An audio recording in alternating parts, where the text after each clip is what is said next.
আসসালামু আলাইকুম। এখন থেকে ভূমি উন্নয়ন কর পরিশোধ করতে পারবেন শুধুমাত্র ১ মিনিটে। তো কিভাবে করবেন? আগে যে সিস্টেমটা ছিল আপনার সম্পূর্ণ ম্যানুয়ালি, এখনকার সিস্টেম সম্পূর্ণ অটোমেশন সিস্টেমে হবে। আগের যে ম্যানুয়াল সিস্টেমটা ছিল সেখানে আপনাকে হোল্ডিং অনুমোদন করতে হতো, কিংবা আপনাকে আপনার ইউনিয়ন অথবা পৌরসভা ভূমি অফিস গিয়ে আপনার হোল্ডিংটা অনুমোদন করিয়ে নিয়ে আসতে হতো। এখন আর আগের মতো ইউনিয়ন অথবা পৌরসভা ভূমি অফিসে গিয়ে আপনাকে ম্যানুয়ালি হোল্ডিং খুলতে হবে না, আপনাকে ম্যানুয়ালি খাজনার অনুমোদনটা নিতে হবে না।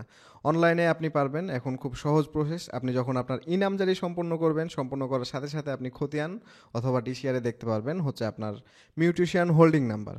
তার পরবর্তী ধাপ, একটা অ্যাকাউন্ট করেছিলেন মিউটেশন আবেদন করার সময়, এখন আর আগের মতো আপনার হচ্ছে আলাদা কোনো অ্যাকাউন্ট করতে হবে না, আপনি সেই অ্যাকাউন্টে লগ ইন করবেন। তার পরবর্তীতে যাবেন আপনি ভূমি উন্নয়ন কর ওয়েবসাইটে, ওখানে গিয়ে আপনার অ্যাকাউন্ট লগ ইন করার পর আপনি দেখতে পাবেন যে আপনার যে মিউটেশন হোল্ডিং সেটা অটোমেটিকলি অ্যাড হয়ে গেছে। আপনি শুধুমাত্র সম্মতি প্রকাশ করবেন এবং অনলাইনে পেমেন্ট করে দেবেন, এবং আপনি সাথে সাথে আপনার খাজনার রসিদটি পেয়ে যাচ্ছেন।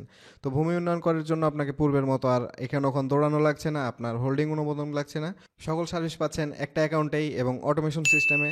আজকের ভিডিওটা এই পর্যন্তই। ভিডিওটা যদি ভালো লাগে একটা লাইক করবেন, এবং যদি আপনার কোনো জিজ্ঞাসা বা মতামত থাকে অবশ্যই কমেন্ট করে জানাবেন। ভূমি সংক্রান্ত সকল আপডেট পেতে চ্যানেলটি এখনও সাবস্ক্রাইব করে রাখুন। দেখা হচ্ছে পরবর্তী নতুন কোনো একটা ভিডিওতে।